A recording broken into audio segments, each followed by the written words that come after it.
আসসালামু আলাইকুম এভরিওয়ান, সবাই নিশ্চয়ই ভালো আছেন।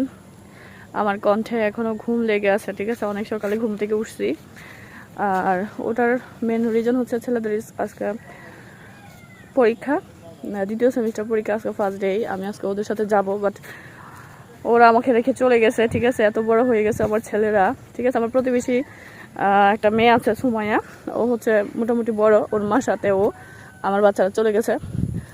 তো আমি একটু রেডি হয়ে গেছিলাম, পরে আর একটু এর কারণে ডিলে হয়ে গেছি। তো আমি বের হয়ে দেখি আমার পণ্ডিত বাচ্চারা চলে গেছে। তো রাইট নাও আমি এখন স্টে করতেছি ওদের স্কুলের মিস আর মিসের বেবির জন্য। তো আজকের ব্লগ ভিডিওটা এর রিলেটেড থাকবে।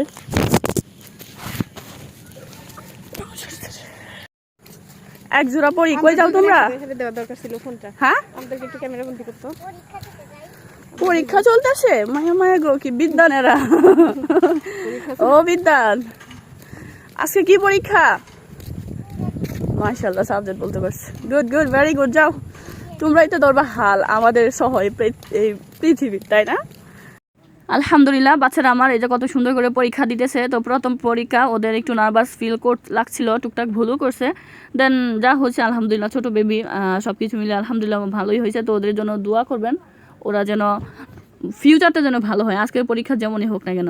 তো পরীক্ষা হল থেকে বের হয়ে ওদেরকে নিয়ে আমি বের হইতে দেখি যে এত বড় বড় ভীম সাইজ কাঁচামরিচ। তো ওই কাঁচামরিচগুলো ওরা কীভাবে জানি বিক্রি করতেছিল, 1 পোয়া 25, আধা কেজি না, 1 পোয়া 30, আধা কেজি 50 টাকা। পরে আমি ভাবছি যে এত মরিচ কে খাবে, আমরা আবার ঝাল কম খাই।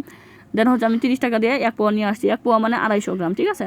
তো এখানে দেখেন একটা সুন্দর দৃশ্য, এখানে সুমাইয়া আমাকে হেল্প করছে, ঠিক আছে। সুমাইয়া, আমরা সবাই বেবিরাও এখানে হচ্ছে দেখেন বেবিদের যে হার্ড বোর্ডে পরীক্ষা দিছে সেই বোর্ডে করে আমরা হচ্ছে এই যে পাতাটা নিয়ে আসতেছি। এই পাতাটার নাম হচ্ছে সজনা পাতা, ঠিক আছে। সেই সজনা পাতা আমরা হচ্ছে মানে কচি কচি পাতাগুলো সব নিয়ে আসতেছি, ডাটা সহ। বাসায় না এটা বাঁচবো আর কি, ডাটাগুলো ফেলে দিয়ে শুধু পাতাগুলো এটা রান্না করা হবে। তো সজনা পাতার বেনিফিট আসলে আমরা কম বেশি সবাই জানি। এই সজনা থেকে শুরু করে সজনা পাতা অনেক বেনিফিট আছে মাশাআল্লাহ। তো এগুলো আমি প্রায় সময় সুযোগ পেলেই কিন্তু খাই, অনেক উপকার আছে। এটা মানে কি বলবো, এটা উপকারে তো শেষ নেই, অনেকে এটা বর্ণনা করে, আমি শুধু শুনি এবং বিশ্বাস করি। তো আলহামদুলিল্লাহ সেই পাতাগুলো নিয়ে আসছি। তো সবাই মিলে তুলতেছিলাম যখন, তখন অনেক আনন্দ করতেছিলাম, অনেক হাসি ঠাট্টা হচ্ছিল। তো পাতাগুলো যদিও হচ্ছে এখানে করছি তো একদম আগাটুকু করছে, যার ফলে বেশি দেখা গেলেও পরে রান্না করার সময় কমে গেছিলো। তো রান্না করবো সেই প্রসেসটাও আপনাদের সাথে শেয়ার করব। তো আমরা হাসি তামাশা করে শাক পাতা তুলতেছিলাম, এবং দুপুরে রোদটা ছিল আসলে প্রচণ্ড রোদ। সেই রোদে আসলে কি বলবো, এই রোদটা যদিও আকাশে মেঘলা থাকে, তারপর মেঘ সরে যাওয়ার পরে যে রোদটা আসে সেই রোদটার তাপও কিন্তু কম না। বাচ্চারা চেহারা একদম লাল হয়ে যাচ্ছিল রোদের তাপে। তো কোনো রকম করে আসছিলাম, আর আমি একটা কাজ করছি, আমার ব্যাগে হচ্ছে আমি ছাতা নিয়ে গেছি বৃষ্টির জন্য, ঠিক আছে। রোদে পুরে আসলাম, আমার মনেই ছিল না যে আমার ব্যাগে ছাতা। এটা ভেবে আসলে নিজেকে কি বলবো, মানে খুবই একটা মানে আম্মক লাগতেছিল যে আমি ক্যারি করে কষ্ট করে ছাতাটা নিলাম, সেই ছাতাটা আমি ব্যবহার করলাম না, রোদে পুড়ে আসলাম।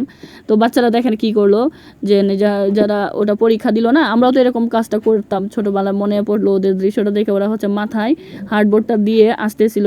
তো ভীষণই মানে সেই ছোটোবেলার কথা মনে পড়লো। আমাদের মাদ্রাসার হিজাবটাও ছিল সাদা, আর বোরকাটা ছিল খয়েরি কালার, ঠিক আছে। তো সুমাইয়াটা হচ্ছে সাদা এবং ব্লু কালার। তো মাদ্রাসার জীবনটাকে অনেক বেশি মিস করি, ছাত্র জীবন, কলেজ জীবন সবকটাই অনেক বেশি মিস করি। আসলে যাই দিন ভালো, আসি দিন খারাপ, এটা একটা প্রবাদ বাক্য, এটা আসলে সত্য, যে পিছনের দিনগুলোকে আমরা বেশি মিস করি, অনেক বেশি করি, মনে হয় যে ওই দিনগুলোতে আবার ফিরে যায়, যেটা আসলে আদৌ সম্ভব না। এই যে দেখেন আমার মিষ্টি কুকার হাসি, হা হা করে হাসতেছে, ঠিক আছে। সেও হচ্ছে মাথায় ছাতা বানাইছে। তো কি বলবো আসলে আলহামদুলিল্লাহ, আমরা এখন হেসে গেলে তো চলে আসছি। আর এখানে দেখেন এই যে শাক পাতা কিন্তু কাটা বাচ্চা পরিষ্কার করা, ধোয়া সব কিছু শেষ। এখন এটাতে আমরা তেলে বাগার দিব। তো এখানে মরিচগুলো আম্মা আগে থেকে হচ্ছে ভেজে নিল। আর এখানে এই যে দেখতেছেন পেঁয়াজটাকেও ব্রাউনিশ কালার করা হয়েছে। তো এখানে একটু অ্যাক্সিডেন্ট হয়ে গেছিলো আর কি, এই জিনিস একটু তলা লেগে গেছিলো। আমার ছেলের নাকি কি তামসা দেখতেছিল, আম্মা এর জন্য এই বাগার পুড়ে গেছিলো। তো যাই হোক, এটা একটু আপনারা ইগনোর করবেন, বিষয়টা দেখতে আমার কাছে আগলি লাগতেছিল। আম্মারে বলছিলাম মা প্যান্টটা চেঞ্জ করো, আম্মা বলছে যে প্রয়োজন নাই, ঠিক আছে, এতটুকু পুরাই কিচ্ছু হবে না। তো এই যে এটা যখন ব্রাউনিশ কালার হয়েছে, তারপরে কিন্তু এটার মধ্যে পাতাগুলো জাস্ট দিয়ে দেওয়া হয়েছে, হ্যাঁ। আহামরি তেমন শাক রান্না তেমন কিছুই না। আমার হচ্ছে থিওরি একটাই যে শাক রান্নার সময় তেলটা একটু বেশি করে দিব, লবণটা একটু কম দিব, কারণ শাকটা কিন্তু খুব বেশি মজে কমে যায় আর হচ্ছে পুরা যাবে না। হ্যাঁ, আস্তে আস্তে জালে রান্না করব, পুরা যাবে না। তাহলে যে কোনো শাকে রান্না করেন না কেন সেই শাকের ফ্লেভার টেস্ট অটুট থাকবে, মজা লাগবে। তো আমিও সেই কাজটা করতেছি, আম্মা করতেছি মিলে আর কি, আমি ক্যামেরাম্যানের কাজটা করতেছি। আর রাতের বেলা শাকটা রান্না করা হচ্ছিল, দেখেন শাকের কালারটা কত সুন্দর মাশাআল্লাহ। কথা বলতে বলতে ভিডিওর প্রায় শেষ প্রান্তে চলে আসছি। যারা আমার এই ভিডিও দেখছেন প্রথম এবং ভালো লেগেছে এবং আমার চ্যানেলে বা আমার পেজে নতুন আসছেন, তাদেরকে বলবো, রিকোয়েস্ট করবো যে আমার চ্যানেলটা বা আমার পেজটাকে আপনারা লাইক ফলো দিয়ে রাখবেন যেন পরবর্তী ভিডিও দেখতে পারেন। আর অবশ্যই ভালো একটা কমেন্টস করে যাবেন, আপনার সুন্দর মনের কমেন্টই আমি পড়বো, আপনার কমেন্ট পড়তে আর অ্যান্সার দিতে আমি ভীষণই ভালোবাসি। তো এই যে আমার শাক রান্না কিন্তু অলমোস্ট শেষ, আমার এখন ভিডিও প্রায় শেষের দিকে, ঠিক আছে। তো এটা হালকা ভাজা ভাজা করা হবে। আর এদিকে হচ্ছে আমার বিদায়ের বেলাও চলে আসছে, ভিডিও প্রায় লম্বা অনেকটা হয়েছে, আর লম্বা করবো না। দেখা হবে নতুন কোনো ভিডিওতে, সেই পর্যন্ত সবাই সুস্থ থাকবেন, ভালো থাকবেন আর আমার সাথেই থাকবেন ইনশাল্লাহ। আসসালামু আলাইকুম।